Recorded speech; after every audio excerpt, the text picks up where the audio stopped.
일본 영화계가 발칵 뒤집혔습니다. 한국 정부가 일본 여배우 3,000명을 일주일간 무료로 초청한다는 소식에 처음엔 모두가 코웃음을 쳤죠. K-팝의 나라가 우리에게 뭘 가르치겠냐고요. 하지만 일주일 뒤 나리타 공항으로 돌아온 3,000명의 얼굴은 완전히 달라져 있었습니다. 신문 일면을 장식한 헤드라인은 충격적이었어요. 한국 영화계 일본 여배우 3,000명 울리다. 도대체 서울에서 무슨 일이 있었던 걸까요? 52살 중견 여배우 사토 유미코는 왜 기자회견장에서 배운 건 기술이 아니라 용기였다고 눈물을 흘렸을까요? 거대한 LED 스크린으로 둘러싸인 버추얼 스튜디오, 유창한 일본어로 환영 인사를 건네는 안내 로봇, 그리고 배우의 감정이 기술보다 앞서야 한다고 말하는 한국 감독의 진지한 눈빛. 이 모든 게 일본 배우들에게 어떤 충격을 주었을까요? 오늘 여러분께 들려드릴 이야기는 한 명의 여배우가 잃어버린 열정을 되찾는 여정입니다. 그리고 그 여정이 3,000명 전체를, 나아가 일본 영화계 전체를 뒤흔든 놀라운 일주일의 기록이죠. 이 영상이 궁금하시다면 구독과 좋아요, 알림 설정 부탁드립니다. 여러분의 생각도 댓글로 남겨주세요. 안녕하세요. 저는 일본 영화 전문기자 타나카 유우지입니다.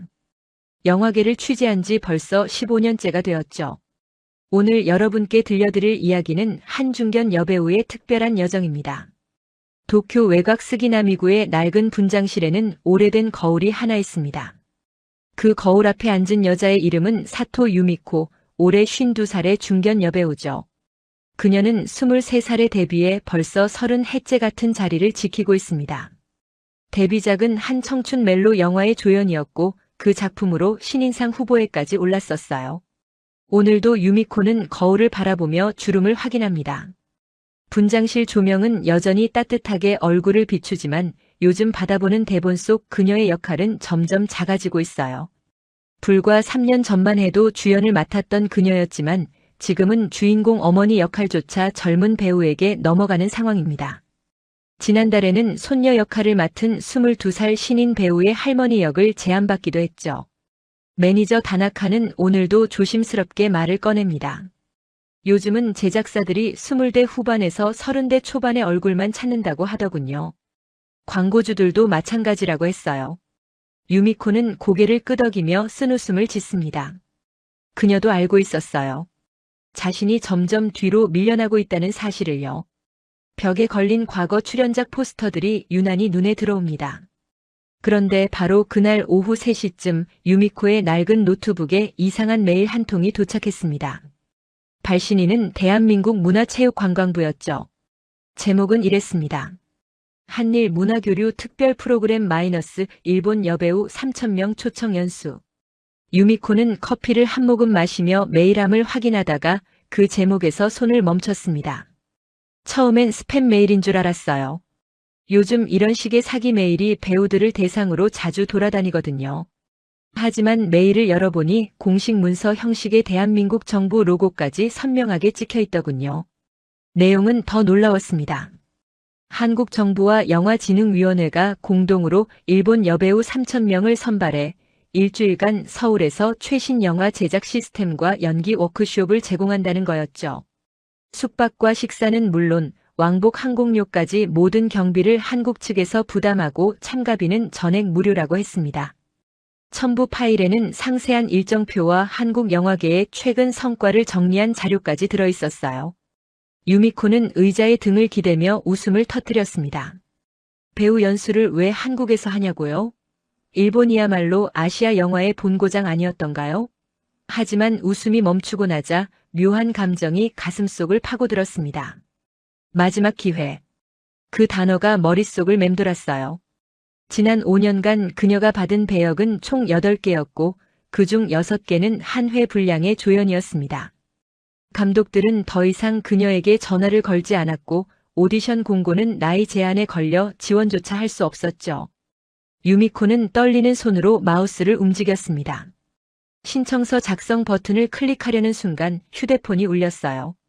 같은 사무소 소속인 후배 아이리였습니다. 그녀는 28살의 신예 여배우로 요즘 화장품 광고와 드라마 주연을 오가며 바쁜 나날을 보내고 있었죠. 잡지 표지 모델도 3달 연속으로 하고 있었습니다. 아이린은 밝은 목소리로 물었습니다. 선배님, 한국 연수 메일 받으셨냐고요? 자기도 신청할까 고민 중이라며 유미코의 의견을 물었습니다. 사실 요즘 한국 화장품 광고 제안이 들어와서 한국에 대해 궁금하기도 하다고 덧붙였어요. 유미코는 잠시 망설이다가 대답했습니다.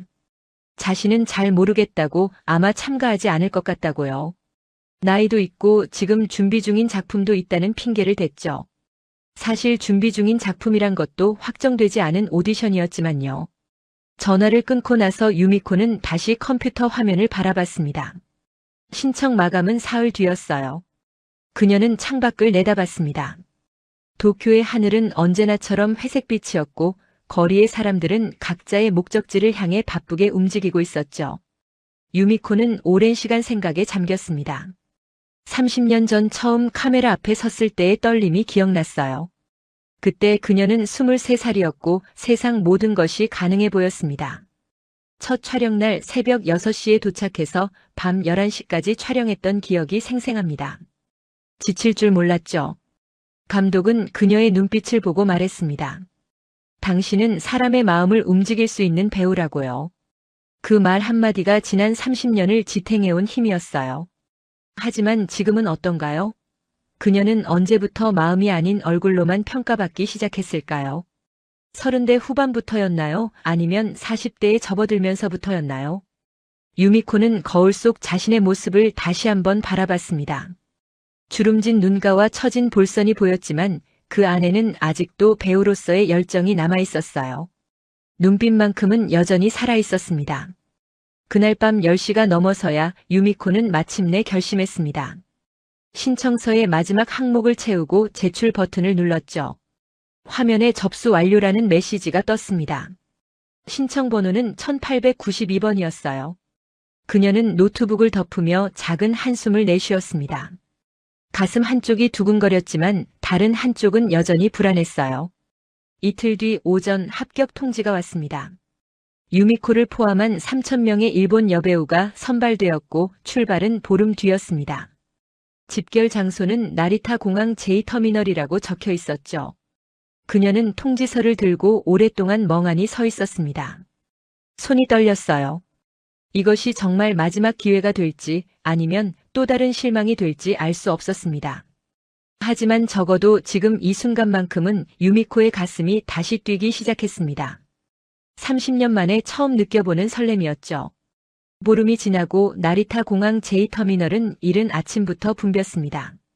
출발 시간은 오전 9시였지만 유미코는 새벽 6시 30분에 도착했어요. 일찍 온 편이라고 생각했는데 이미 수백 명의 여배우들이 집결해 있더군요. 체크인 카운터 앞에는 긴 줄이 늘어서 있었습니다. 유미코는 가방을 끌며 줄 끝에 섰어요. 앞에 선 여배우들의 대화가 귀에 들어왔죠.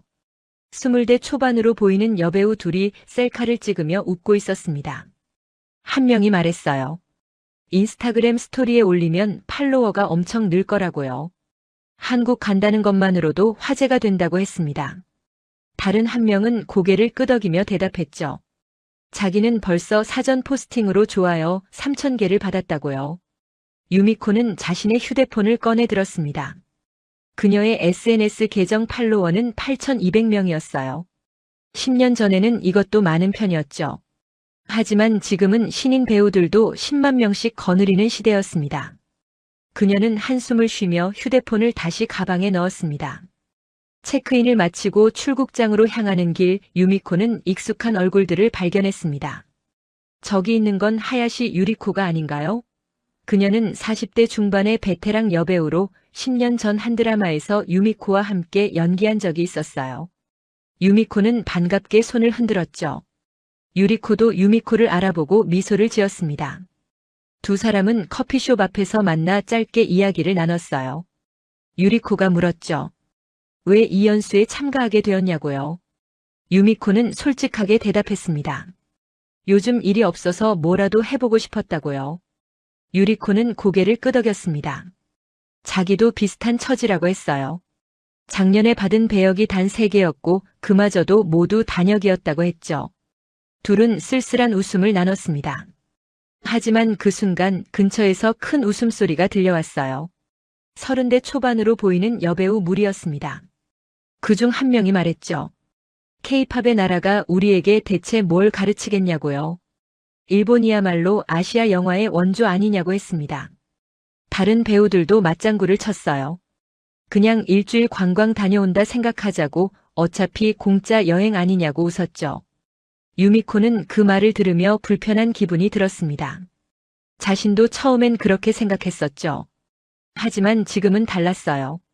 이것이 정말 마지막 기회일지도 모른다는 절박함이 있었습니다. 관광이 아니라 배움을 얻어야 했어요.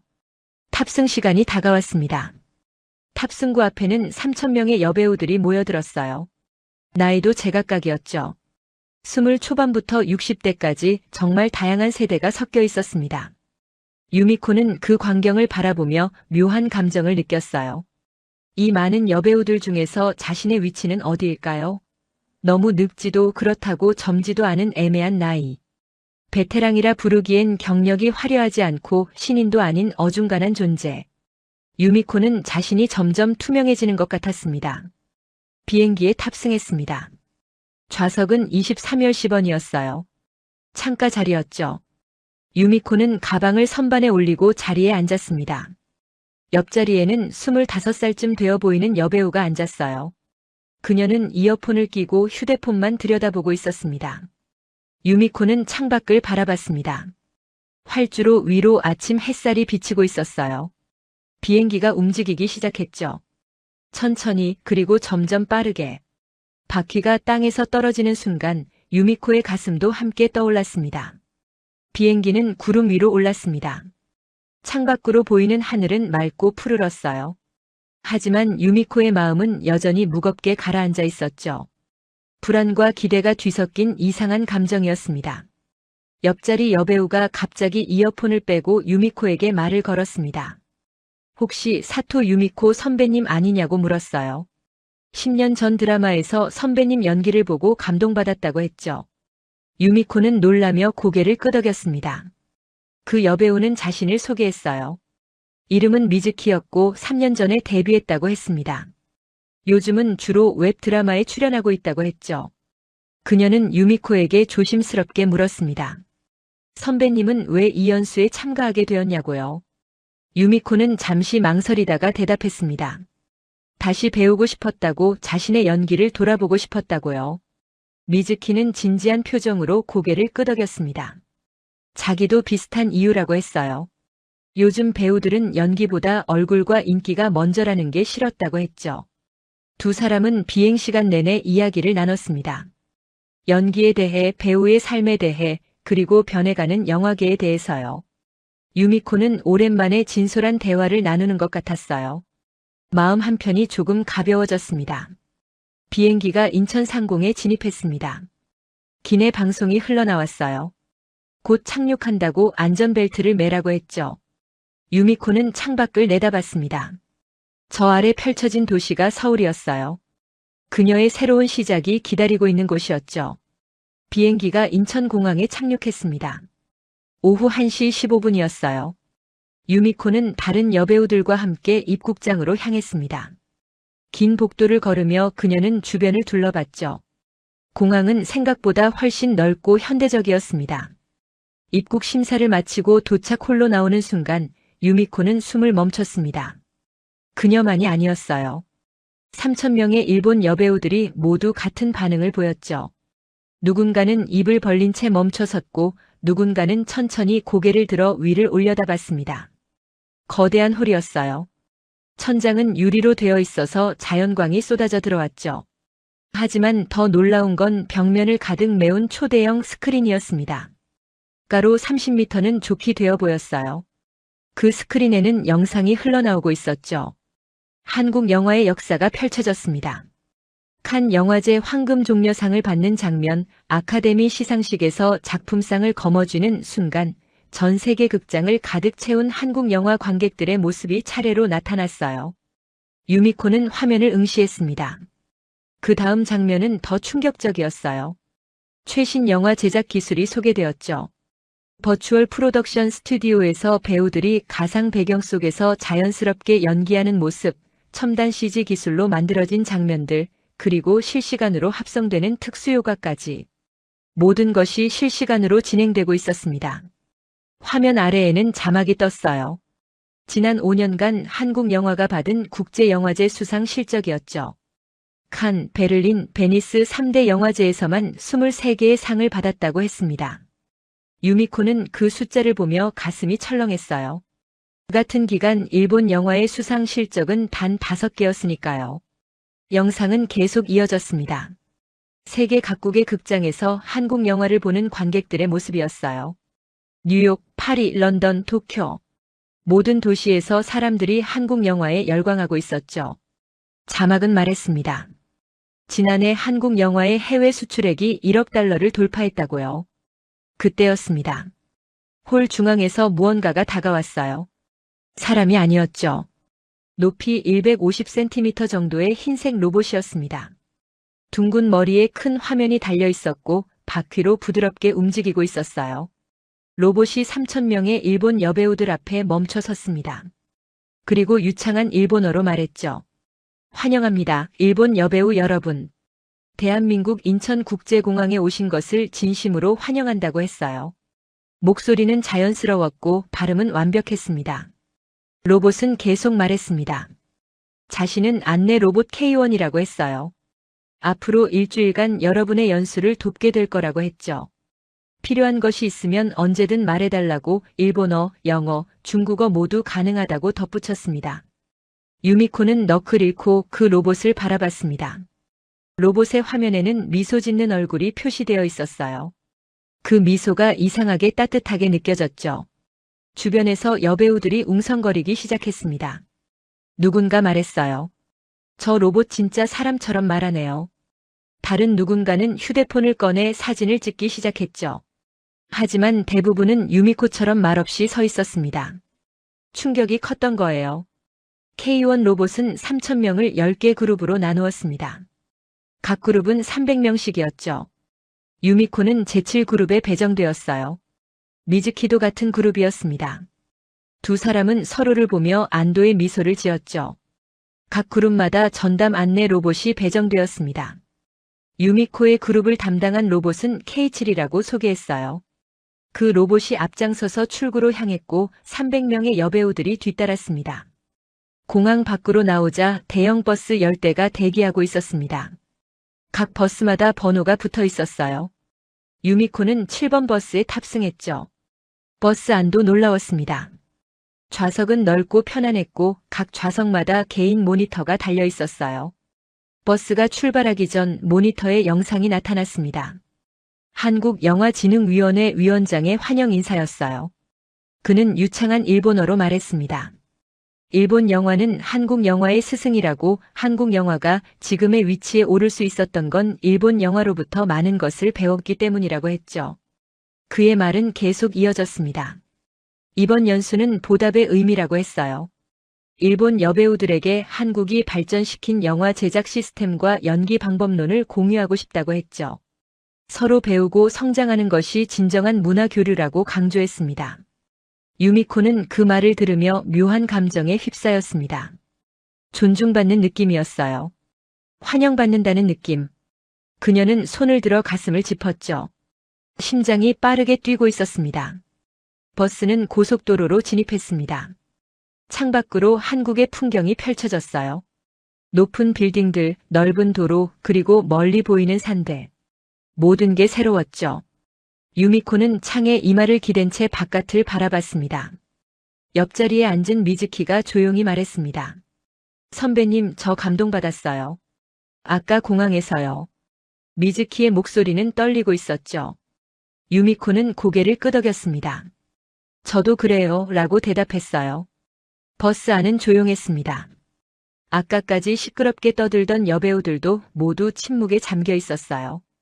창밖을 바라보거나 모니터를 응시하거나 아니면 유미코처럼 생각에 잠겨 있었죠. 유미코는 다시 한번 가슴에 손을 얹었습니다. 그리고 속으로 중얼거렸어요. 우리는 이렇게 환영받은 적이 있었던가?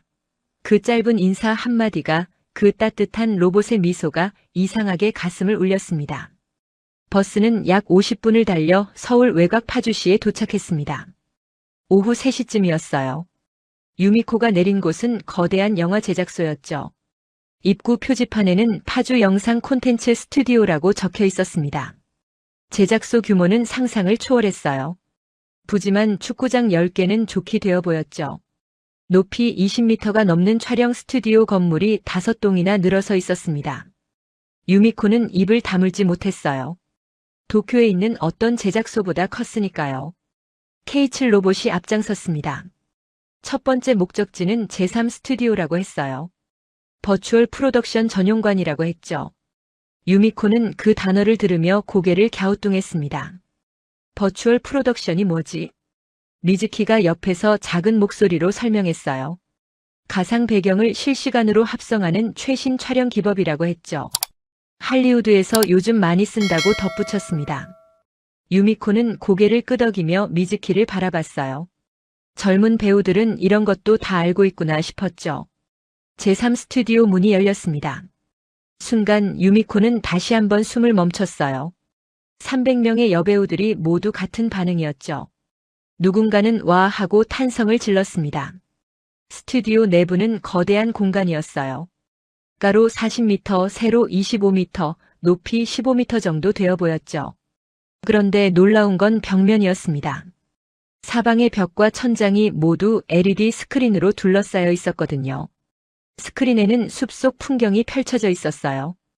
햇살이 나뭇잎 사이로 비치고 새들이 날아다니고 바람에 풀이 흔들렸죠.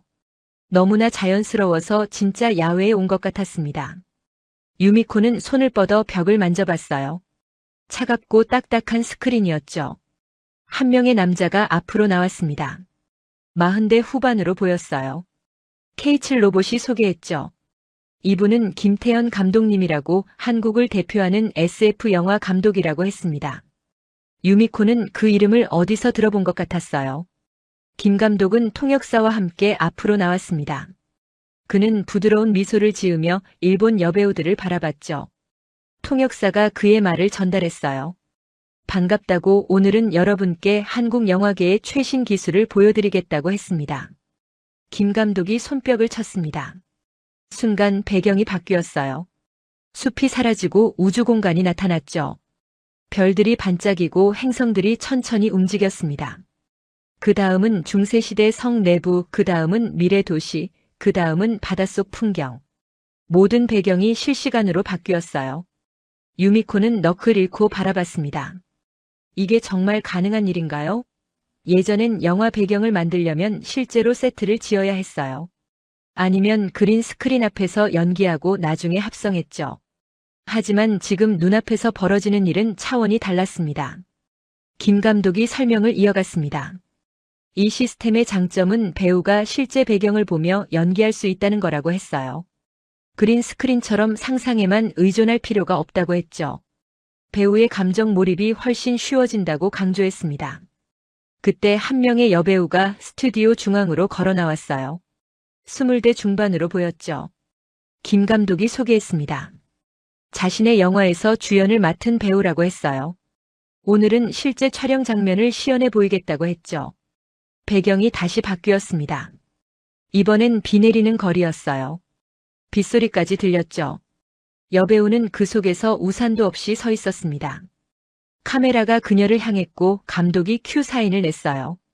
여배우가 연기를 시작했습니다. 대사는 없었어요. 그저 빗속에 서서 하늘을 올려다볼 뿐이었죠. 하지만 그녀의 표정에서 모든 감정이 읽혔습니다. 슬픔, 그리움, 외로움, 그리고 희망.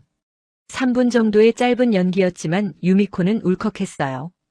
김 감독이 컷을 외쳤습니다. 여배우가 미소를 지으며 제자리로 돌아갔죠. 김 감독은 300명의 일본 여배우들을 향해 말했습니다. 통역사가 그의 말을 전달했어요. 우리는 배우의 감정이 기술보다 앞서야 한다고 믿습니다. 아무리 화려한 기술이 있어도 배우의 진심이 없으면 의미가 없다고 했죠. 기술은 배우를 돕는 도구일 뿐이라고 강조했습니다. 진짜 중요한 건 배우가 얼마나 진정성 있게 감정을 전달하느냐는 거라고요. 유미코는 그 말을 들으며 가슴이 먹먹해졌습니다. 언제부터였을까요? 일본의 촬영 현장은 효율만 따지기 시작했어요. 한 신당 테이크는 최대 3번, 그 이상은 예산 낭비라고 했죠. 감정은 늘 편집의 대상이었습니다. 유미코는 30년 전을 떠올렸어요. 그때는 달랐죠. 감독들은 배우의 감정이 제대로 나올 때까지 기다려줬습니다. 10번이고 20번이고 다시 찍었어요. 배우를 존중했죠. 하지만 지금은 어떤가요? 작년에 찍은 한 드라마가 생각났습니다. 유미코는 어머니 역할을 맡았었어요. 딸을 잃은 어머니의 슬픔을 표현하는 장면이었죠. 유미코는 그 감정에 몰입하려 애썼습니다. 하지만 감독은 단 2번의 테이크만 허락했어요. 첫 번째 테이크는 준비가 덜 됐어요. 2번째 테이크도 마음에 들지 않았죠. 유미코는 한 번만 더 찍게 해달라고 부탁했습니다. 하지만 감독은 고개를 저었어요. 시간이 없다고, 예산이 빠듯하다고 했죠. 편집으로 어떻게든 만들 수 있다고 했습니다. 그날 유미코는 분장실에서 혼자 울었어요. 배우로서의 자존심이 무너지는 기분이었죠. 자신의 감정이, 자신의 연기가 아무 가치도 없다는 느낌. 그 이후로 유미코는 점점 연기에 대한 열정을 잃어갔습니다. 하지만 지금 이 순간 김 감독의 말은 달랐어요. 배우의 감정이 가장 중요하다고 했죠. 기술은 그걸 돕는 도구라고 했습니다. 유미코는 눈물이 핑 돌았어요. 이 말을 듣고 싶었구나 깨달았죠. 견학이 끝나고 300명의 여배우들은 휴게실로 이동했습니다. 오후 5시였어요. 유미코는 창가 자리에 앉아 밖을 바라봤죠. 석양이 제작소 건물을 붉게 물들이고 있었습니다. 미즈키가 다가와 옆에 앉았어요. 선배님 괜찮으세요? 하고 물었죠. 유미코는 고개를 끄덕이며 미소를 지었습니다. 괜찮아요, 그냥. 감동받았어요, 라고 대답했어요. 미즈키도 같은 표정이었습니다. 저도요 하고 속삭였죠. 두 사람은 말없이 창밖을 바라봤어요. 같은 생각을 하고 있었습니다. 여기 와서 정말 잘했다고요. 저녁 6시 300명의 일본 여배우들은 제작소 내 식당으로 안내받았습니다. 식당은 넓고 깨끗했어요. 테이블마다 6명씩 앉을 수 있었죠. 유미코는 미즈키, 하야시, 유리코, 그리고 처음 보는 3명의 여배우와 함께 한 테이블에 앉았습니다. 식사는 뷔페 형식이었어요. 한식, 일식, 양식이 모두 준비되어 있었죠. 유미코는 비빔밥과 불고기를 조금 담아왔습니다. 한국 음식을 제대로 먹어본 적이 없었거든요. 첫 입을 떠넣는 순간 놀랐어요. 생각보다 훨씬 맛있었죠. 테이블 분위기는 처음엔 조용했습니다. 모두들 피곤했거든요. 아침 일찍 공항에 모였다가 하루 종일 견학을 다녔으니까요. 하지만 식사를 마치고 디저트가 나올 무렵 대화가 시작되었어요. 한 여배우가 입을 열었습니다. 나이는 35쯤 되어 보였어요. 그녀는 오늘 본 것들에 대해 어떻게 생각하냐고 물었죠. 누군가는 놀라웠다고 대답했고 누군가는 인상적이었다고 말했습니다. 하지만 3번째 여배우는 다른 반응을 보였어요. 40 초반으로 보이는 그녀는 코웃음을 쳤죠. 한국은 너무 보여주기식이라고 했습니다. 진심이 없다고 덧붙였어요. 로봇이며 거대한 스크린이며 다 관광객 현혹용 아니냐고 했죠. 유미코는 포크를 든 채 그녀를 바라봤습니다. 말은 하지 않았어요. 하지만 속으로는 동의할 수 없었죠. 오늘 본 것들이 정말 보여주기용일까요? 김 감독의 눈빛은 진지했고 그가 한 말들은 진심으로 들렸는데요. 35살쯤 되어 보이는 여배우가 맞장구를 쳤습니다. 자기도 그렇게 생각한다고 했어요. 한국 영화가 요즘 잘 나간다고는 하지만 결국 기술에 의존하는 거 아니냐고 했죠. 진짜 연기는 기술이 아니라 배우의 내공에서 나온다고 강조했습니다. 유미코는 입술을 깨물었어요. 반박하고 싶었죠. 하지만 선배라는 이유로, 나이가 많다는 이유로 말을 아꼈습니다. 일본 영화계는 위계가 분명했거든요. 연차가 낮은 배우가 선배에게 반대 의견을 내는 건 예의가 아니었어요. 유리코가 조심스럽게 말했습니다. 하지만 오늘 본 기술은 정말 대단하지 않았냐고요. 일본에도 저런 시설이 있으면 좋겠다고 덧붙였죠. 35살 여배우는 어깨를 으쓱했어요. 돈만 있으면 누구나 만들 수 있는 거라고 별거 아니라고 했습니다. 식사가 끝나고 자유시간이 주어졌습니다. 저녁 7시 30분부터 9시까지였어요.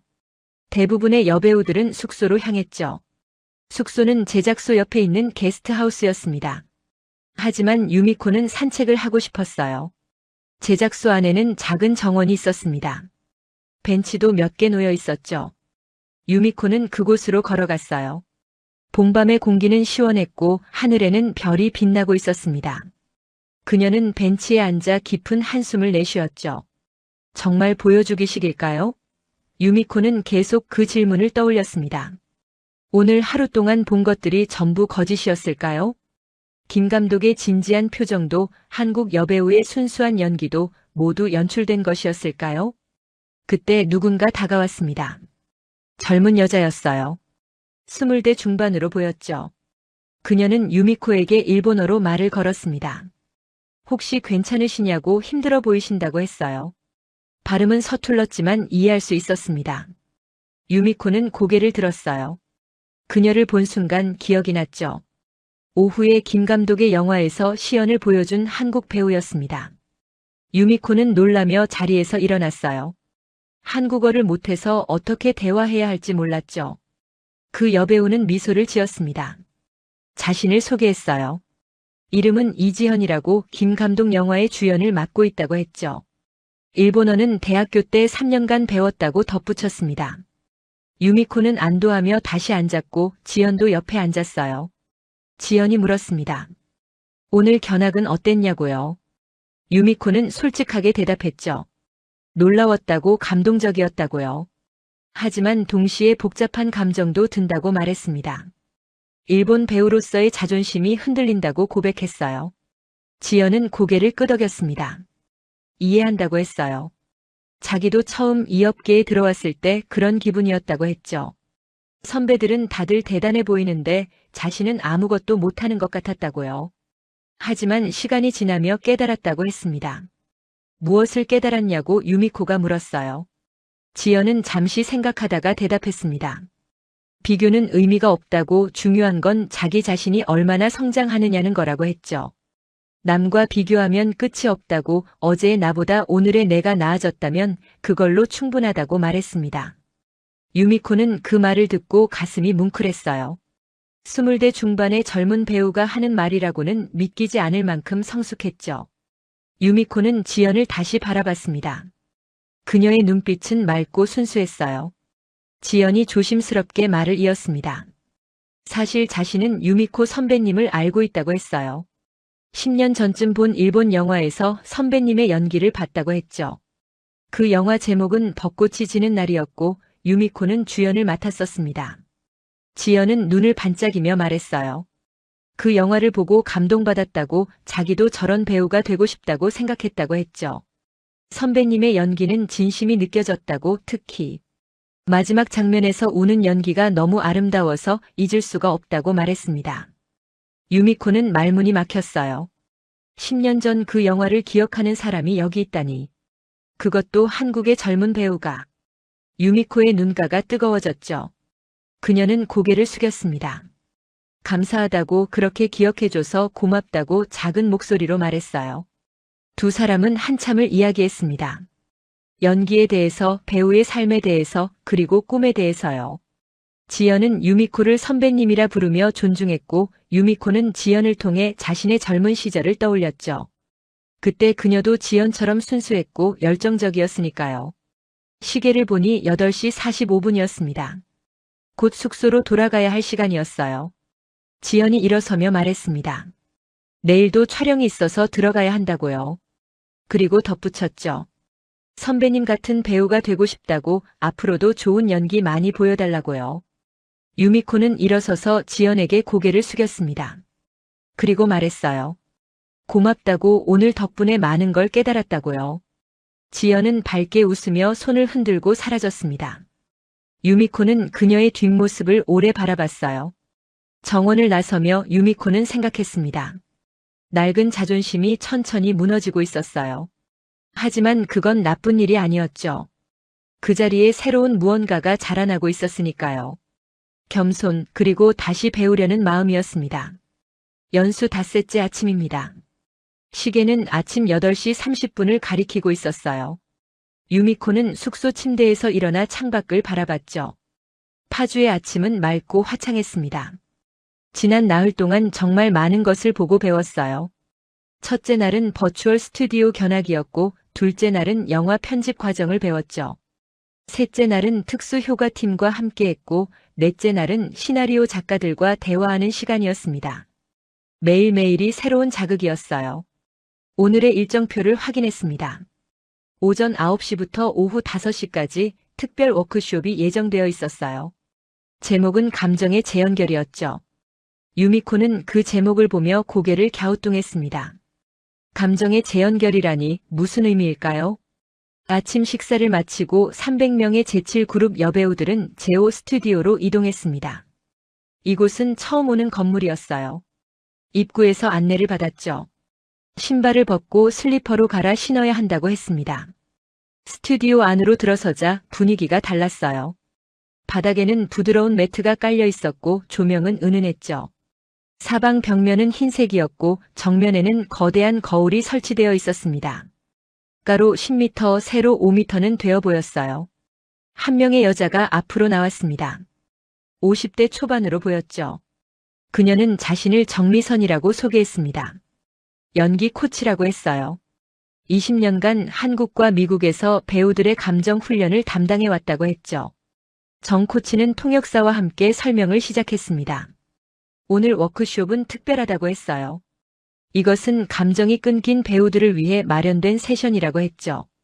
오랫동안 연기를 하다 보면 진짜 감정과 연결되는 통로가 막힌다고 설명했습니다. 유미코는 가슴이 철렁했어요. 감정이 끊긴 배우. 그 말이 자신을 가리키는 것 같았죠. 언제부터였을까요? 자신의 연기가 공허하게 느껴지기 시작한 게. 대사를 말하고 표정을 짓고 눈물을 흘리지만 거기에 진심이 없다는 걸 스스로 알고 있었어요. 정 코치가 말을 이었습니다. 오늘은 한 명씩 앞으로 나와서 특별한 경험을 하게 될 거라고 했어요. 자원자를 받는다고 했죠. 하지만 아무도 손을 들지 않았습니다.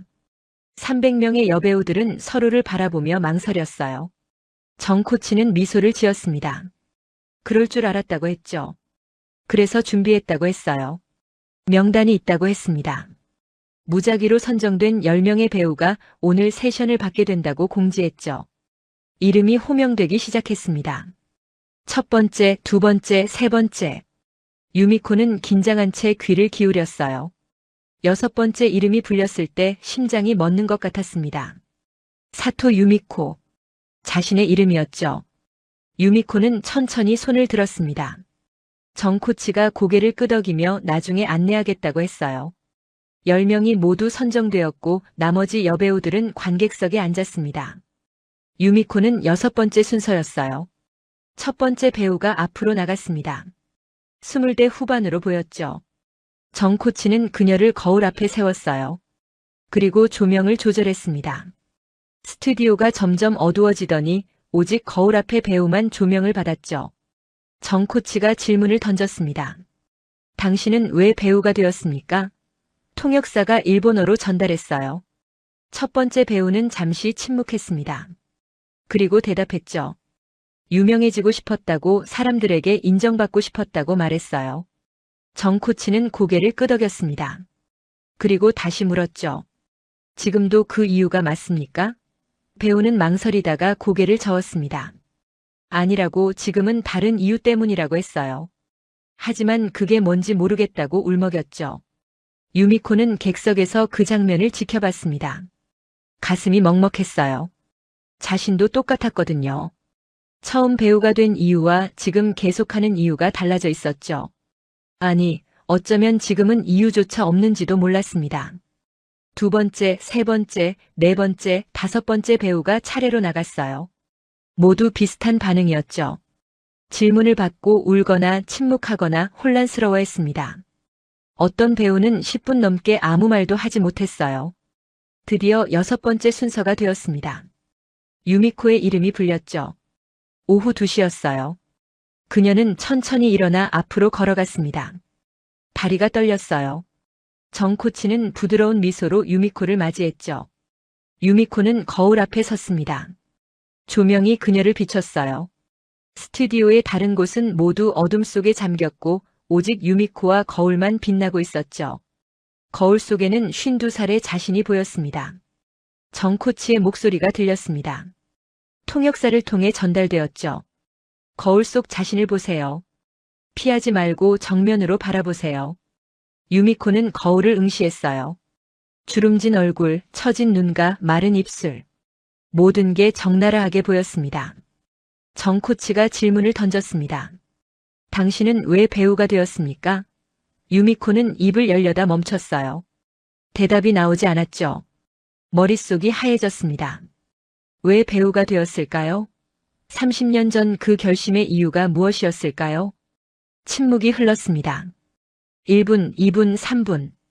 유미코는 계속 거울을 바라봤어요. 눈물이 핑 돌았죠. 정코치는 재촉하지 않았습니다. 그저 조용히 기다릴 뿐이었어요. 유미코는 기억을 더듬었습니다. 23살의 자신이 떠올랐어요. 연극 동아리에서 처음 무대에 섰던 날이었죠. 그날 그녀는 주인공의 친구 역할이었습니다. 대사는 단 5줄 뿐이었어요. 하지만 무대 위에서 느꼈던 그 전율을 잊을 수가 없었어요. 관객들이 자신을 바라보는 시선, 대사를 할 때 들려오던 웃음소리, 그리고 공연이 끝난 뒤 받았던 박수. 그때 유미코는 깨달았죠.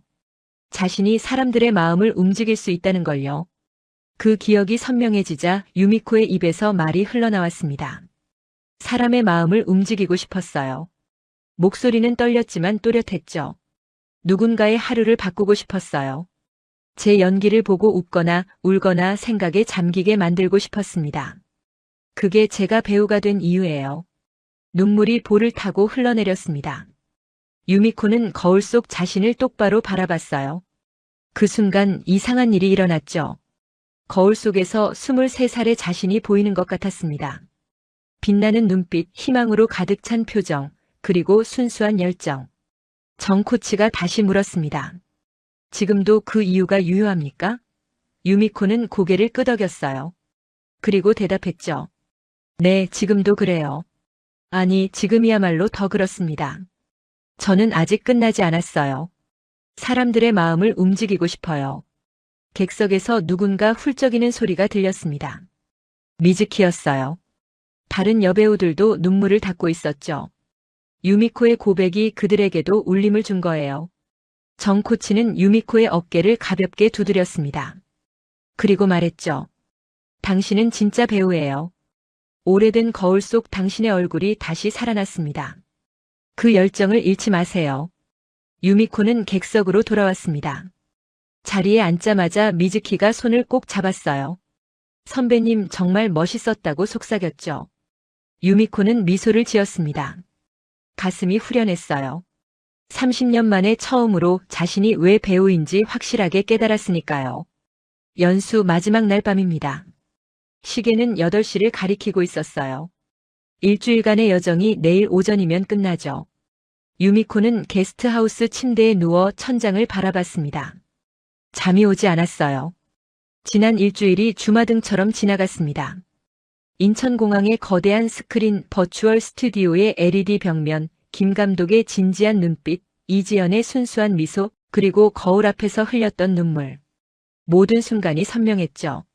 미즈키는 벌써 잠들었습니다. 규칙적인 숨소리가 들려왔어요. 유미코는 조용히 일어났죠. 밖으로 나가고 싶었습니다. 서울의 밤거리를 걷고 싶었어요. 일주일 내내 스케줄에 따라 움직였으니 마지막 밤만큼은 자유롭고 싶었죠. 간단히 옷을 챙겨 입었습니다. 청바지에 면 재킷, 그리고 편한 운동화를 신었어요. 거울을 보니 화장기 없는 맨 얼굴이었죠. 괜찮았습니다.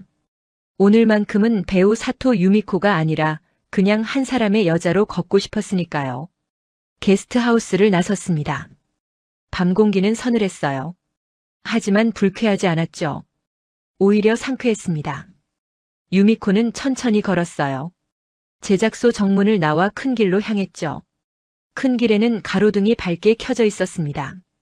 버스 정류장에서 시내로 가는 버스를 기다렸어요. 5분쯤 지나자 버스가 왔죠.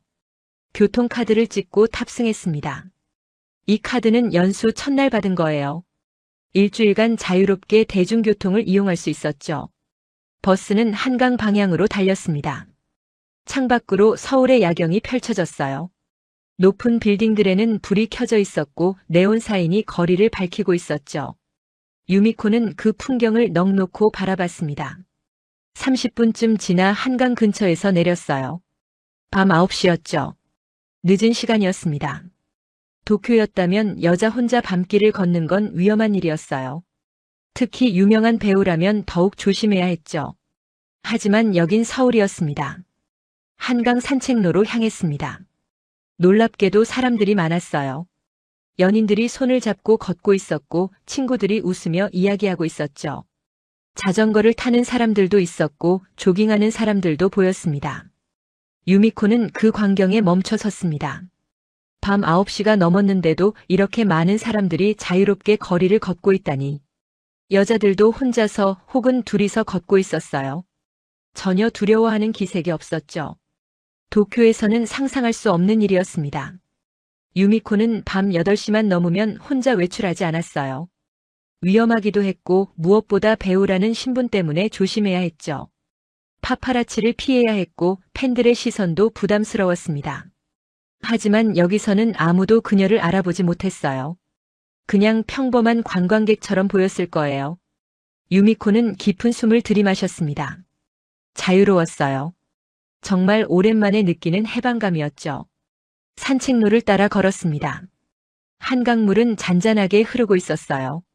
강 건너편에는 불빛이 반짝이고 있었죠.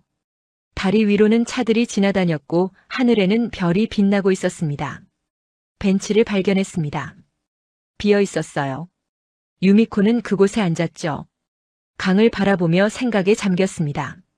지난 일주일이 정말 꿈 같았어요. 이렇게 많은 것을 느끼고 배울 줄은 몰랐죠. 옆 벤치에는 노부부가 앉아 있었습니다. 할아버지는 7수는 넘어 보였고 할머니도 비슷한 나이였어요.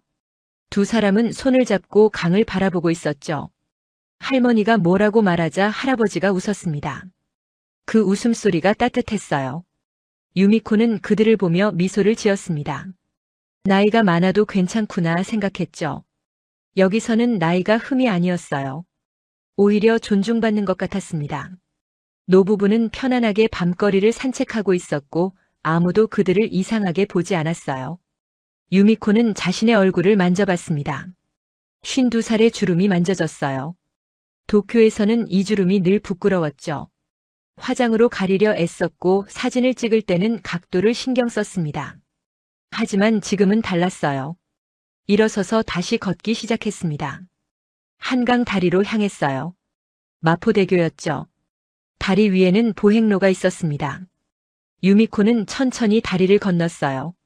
바람이 불어왔죠. 강바람이었습니다. 머리카락이 날렸습니다. 유미코는 눈을 감았어요. 바람을 온몸으로 느꼈죠. 시원했고 상쾌했고 자유로웠습니다. 그녀는 다리 난간에 손을 얹고 강을 내려다봤어요. 물이 흐르고 있었습니다. 끊임없이 쉬지 않고 흘러가고 있었어요. 유미코는 그 물을 보며 생각했죠. 자신도 저 물처럼 계속 흘러가야 한다고. 멈춰 있으면 안 된다고. 나이는 숫자일 뿐이고 중요한 건 지금 이 순간을 어떻게 사느냐는 거라고요. 주머니에서 휴대폰을 꺼냈습니다. 사진을 몇 장 찍었어요. 한강의 야경, 다리 위의 풍경, 그리고 자신의 모습도 찍었죠. 셀카였습니다. 화장하지 않은 얼굴, 바람에 날린 머리, 그리고 진짜 미소. 휴대폰 화면 속 자신을 보며 유미코는 놀랐습니다. 오랜만에 보는 진짜 미소였어요. 억지로 짓는 카메라용 미소가 아니라 마음에서 우러나오는 진심 어린 미소였죠. 52살의 얼굴이지만 이상하게도 젊어 보였습니다. 다리를 건너 반대편으로 갔습니다. 그곳에는 편의점이 있었어요. 들어가서 캔 커피 한 개를 샀죠. 1,000원이었습니다. 저렴했어요. 계산을 마치고 밖으로 나와 커피를 마셨습니다. 따뜻했습니다. 단맛이 났지만 너무 달지 않았어요. 유미코는 커피를 마시며 거리를 바라봤죠. 사람들이 계속 지나다녔습니다.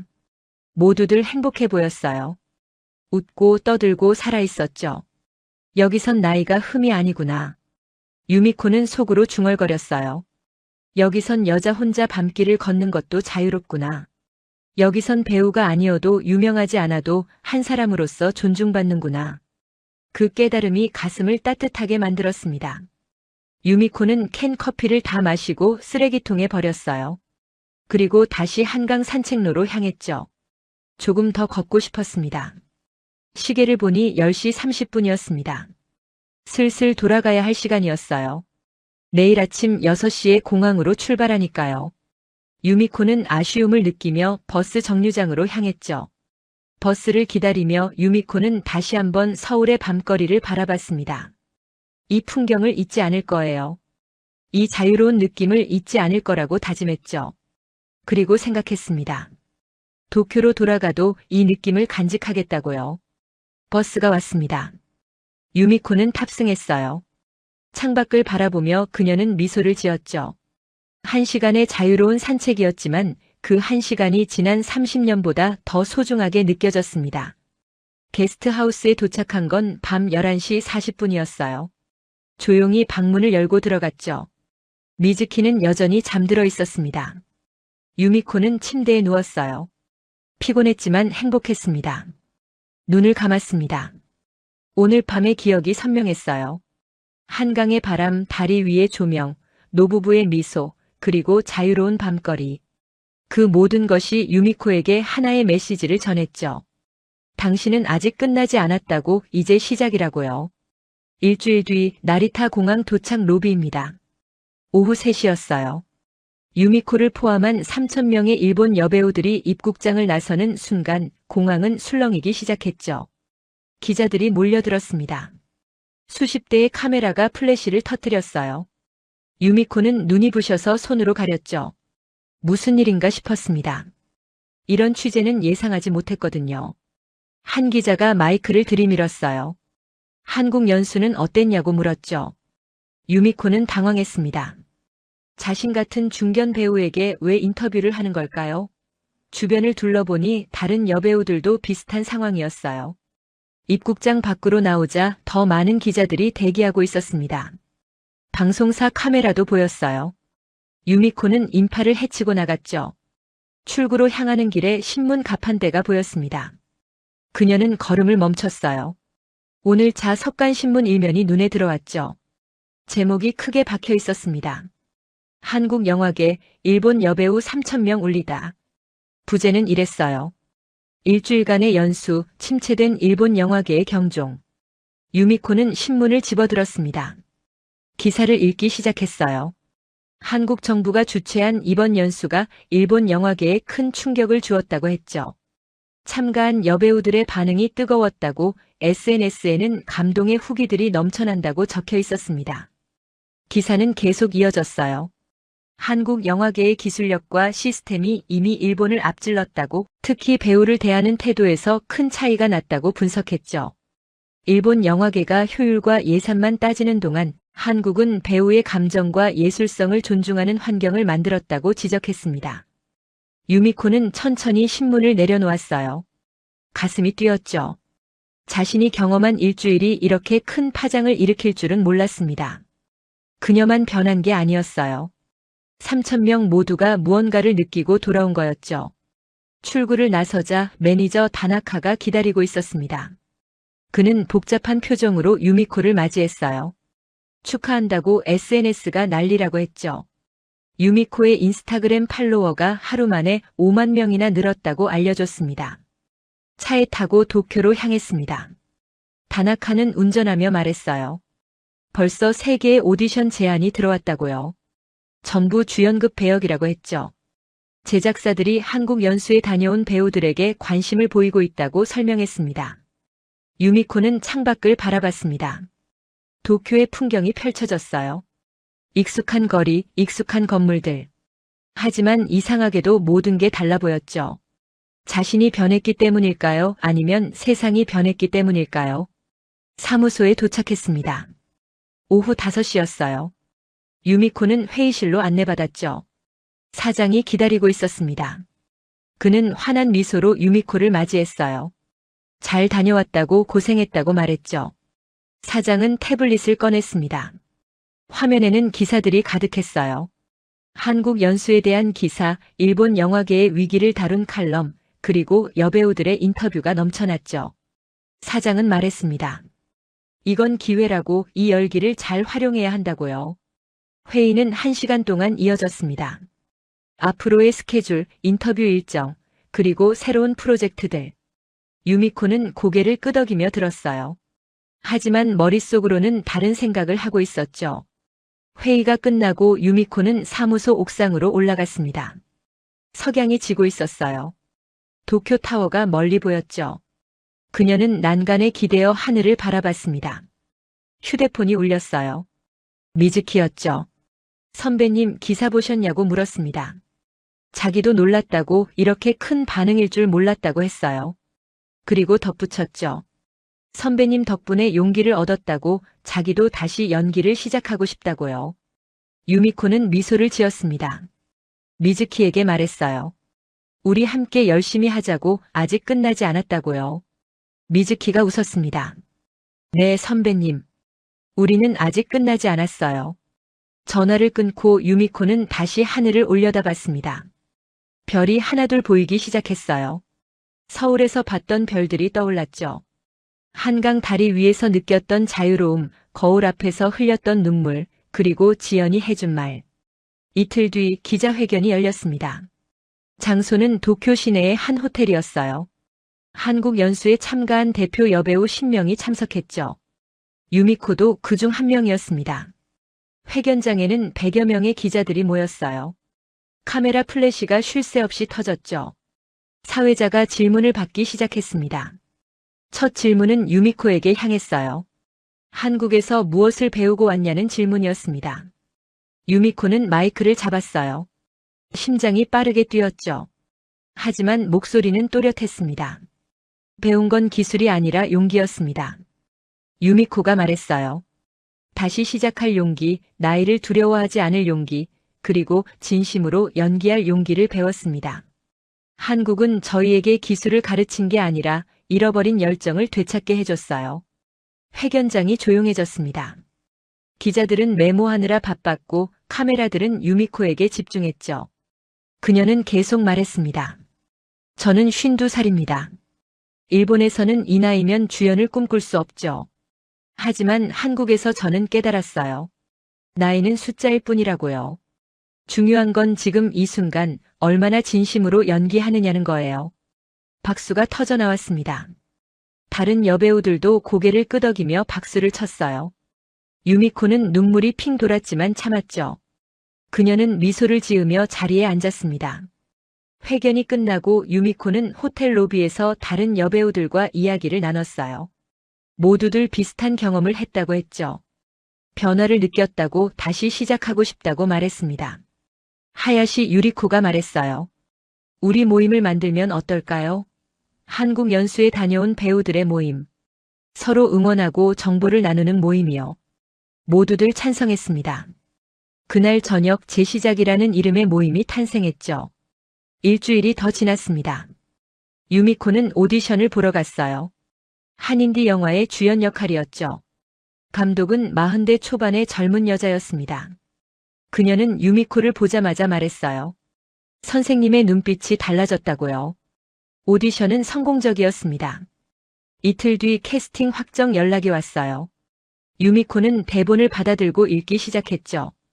가슴이 뛰었습니다. 30년 전 처음 배우가 되었을 때처럼요. 촬영은 다음 달부터 시작이었어요. 유미코는 매일 대본을 읽고 캐릭터를 연구했죠. 거울 앞에서 연습했습니다. 하지만 이번엔 달랐어요. 주름을 가리려 하지 않았죠. 있는 그대로의 자신을 받아들였습니다. 어느 날 저녁 유미코는 발코니에 나갔어요. 도쿄의 야경을 바라봤죠. 불빛들이 반짝이고 있었습니다. 그녀는 작은 목소리로 중얼거렸어요. 나는 아직 끝나지 않았다. 그 말은 자신에게 하는 약속이었습니다. 3,000명의 여배우들도 지금쯤 같은 말을 하고 있을 거예요. 각자의 무대에서 각자의 방식으로 모두가 다시 시작하고 있었죠. 유미코는 미소를 지었습니다. 그녀의 눈빛은 더 이상 스크린 속 연기가 아니었어요. 진짜였죠. 그녀는 다시 배우가 되었고 이제 새로운 무대가 기다리고 있었습니다. 이 이야기는 단순한 문화 교류가 아니었습니다. 한국은 일본 여배우 3,000명에게 기술을 가르친 게 아니라 잃어버린 존엄을 돌려줬습니다. 나이로 차별받고 효율에 밀려난 그들에게 당신은 아직 끝나지 않았다고 말해줬죠. 거대한 스크린과 최첨단 로봇이 아니라 진심 어린 존중과 따뜻한 환영이 그들의 마음을 움직였습니다. 50대 중견 배우가 한강 다리 위에서 느낀 자유, 거울 앞에서 되찾은 열정, 그리고 귀국 후 다시 시작한 새로운 도전. 이 모든 변화의 시작은 한국이 보여준 배우에 대한 존중이었어요. 세계가 K컬처에 열광하는 이유를 이제 아시겠죠? 화려한 기술도 중요하지만 진짜 힘은 사람을 대하는 태도에서 나옵니다. 한국은 배우를 소모품이 아닌 예술가로 존중하고 나이를 흠이 아닌 깊이로 받아들이는 문화를 만들어냈습니다. 3,000명의 일본 여배우가 서울에서 배운 건 결국 하나였어요. 나는 아직 끝나지 않았다. 그 용기 말입니다. 여러분은 어떻게 생각하시나요? 이 이야기가 감동적이었다면 구독과 좋아요로 응원해 주시고 알림 설정으로 다음 이야기도 함께 해주세요. 댓글로 여러분의 생각을 들려주시면 감사하겠습니다. 감사하겠습니다. 감사하겠습니다. 감사하겠습니다. 감사하겠습니다. 감사하겠습니다. 감사하겠습니다.